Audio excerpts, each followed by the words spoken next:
Olá pessoal, estamos aqui na reta final do e-book, tá? Vamos ver aqui o controle de fluxo.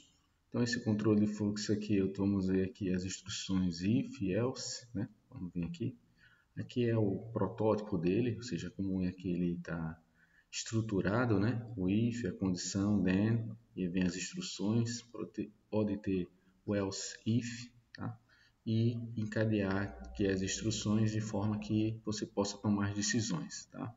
Um exemplo aqui, if contador maior do que 5, então counter igual a 100.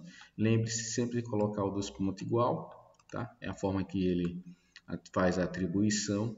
Outro exemplo aqui, o if conta maior do que 100, then conta igual a 100, se não, se conta é menor do que 0, conta igual a 0, se não, conta faz um incremento. Tá? Então aqui são alguns exemplos do if utilizado usando um contador. Tá? Aqui nós vemos aqui uma aplicação do if, else, and if, tá? Então ele vai terminar a instrução com o end if. É interessante também chamar essa observação, não é end, é end if. Tá? Então nesse caso aqui o programa ele contém 3 variáveis e um string. Estamos fazendo aqui uma atribuição e somando aqui os dados, e ele faz uma comparação, e de acordo com essa comparação, se for verdadeiro, ele vai imprimir resultado igual a soma maior do que 30, se for falso, menor do que 30, tá? Então aqui ele está imprimindo aqui o resultado de acordo com uma string. Ele não está mostrando o valor, certo? E sim está mostrando uma string. Então ele não está convertendo nada.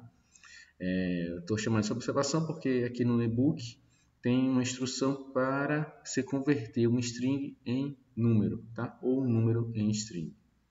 Então esse aqui é o resultado de acordo com os valores que foram inseridos no programa. Tá? Aqui vemos a instrução for, que ela é composta por a variável de loop, from, a expressão to e a expressão step com a expressão. Esse aqui e depois vem as instruções. Esse aqui é o escopo da função, tá? Então, em um exemplo aqui, var k para k de 1 até 10, faça, e aí ele incrementa o k, certo? Outro exemplo aqui, contador from 1 to 100 do. Então, ele vai estar imprimindo no ambiente para visualizar o contador e variando, tá? Então, esse exemplo aqui é com for. O for, aqui um exemplo para poder simular no Robot Studio. O for termina com end for, o if termina com end if, aqui já é um end for. Aqui está inicializando a variável, tá?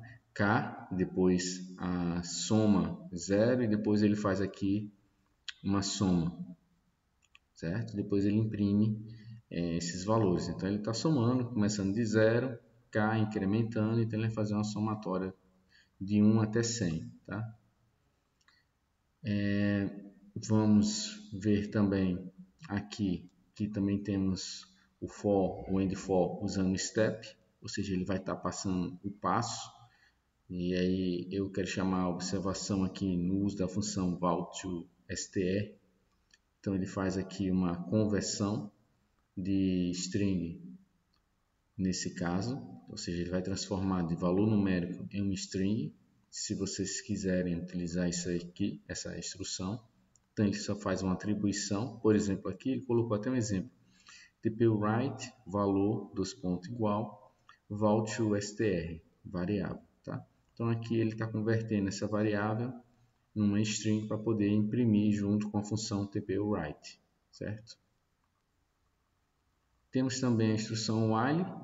E aí, de acordo com a aplicação, de acordo com os exemplos, a gente vai poder tomar decisão. Se a gente vai querer utilizar um if, vai querer utilizar um for, um while, né? Eu estou mostrando todas as possibilidades aqui de instruções para tomar decisões, onde vocês vão poder utilizar no programa. Aqui é o escopo da função while, onde eu tenho aqui a condição de expressão para que ele possa executar, certo? E aqui vem as instruções. Aqui um exemplo, né?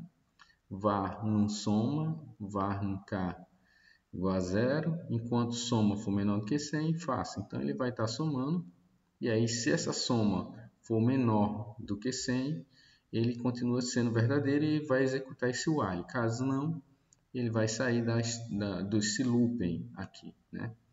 E aqui está um exemplo, e aí eu quero chamar a atenção que o while ele termina com end while, tá? Aqui um exemplo, e aí vocês podem estar repetindo, né, todos esses exemplos e verificando se bate com o resultado, né, que ele está informando aqui. Então, como são exemplos simples, eu estou somente explicando. Eu acho que vocês já entenderam como é o funcionamento. Eu espero que vocês possam praticar nesse sentido, né? Eu estou trazendo mais outras instruções. Esse aqui é o teste. Lá em C a gente usa o switch case. Ele, na verdade, é uma concatenação de if, se for imaginar, assim eu posso dizer, tá? Porque ele testa a expressão. Caso for aquele valor, ele vai executar aquelas instruções. Caso não, caso sim, caso não, ele vem aqui para o default e mostra aqui algumas rotinas que são necessárias e termina com end test, tá?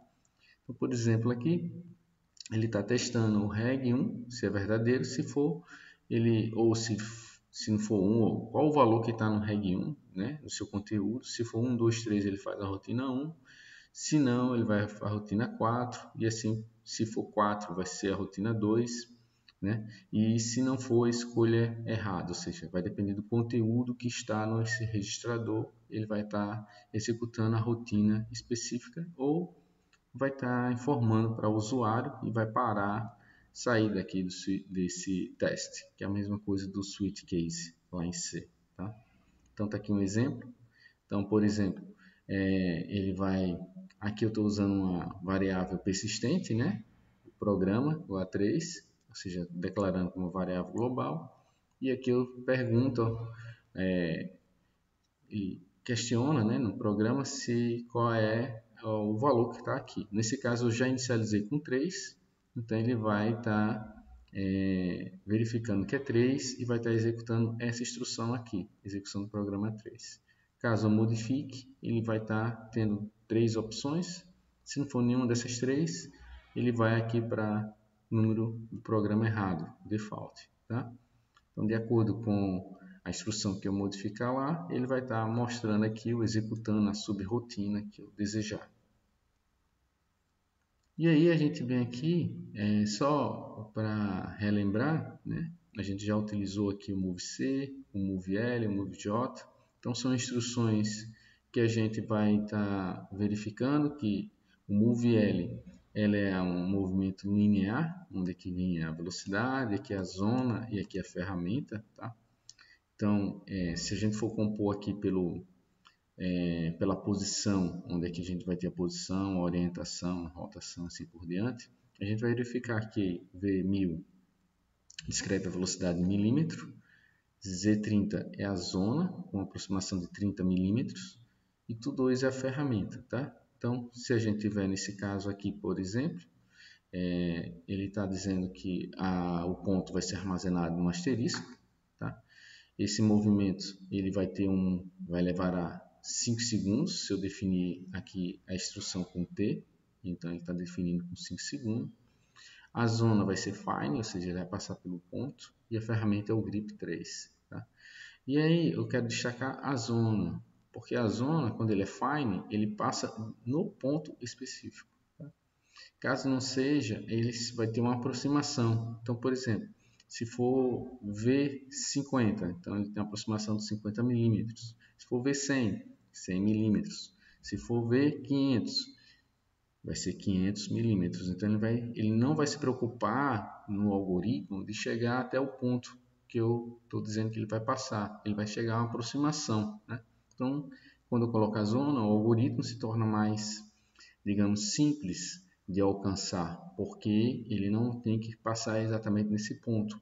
Quando ele Fine, o algoritmo ele já torna mais pesado porque ele tem que passar todas as coordenadas desse ponto e a ferramenta vai ter que passar exatamente nesse ponto. Então, a cinemática envolvida computacionalmente, ele exige mais do controlador. Tá?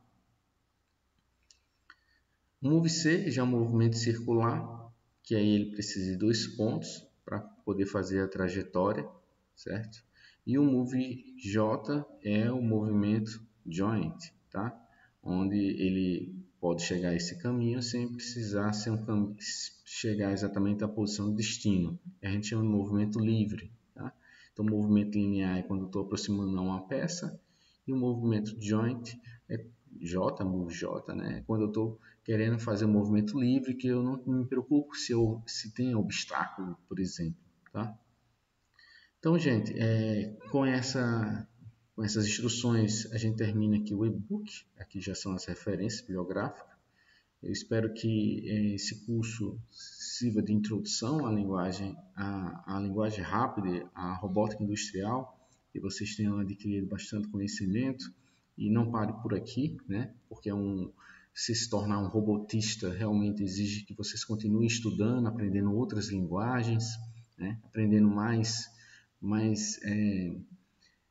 conteúdo, né? Porque a robótica ela está evoluindo a cada dia, então é o meu desejo, né?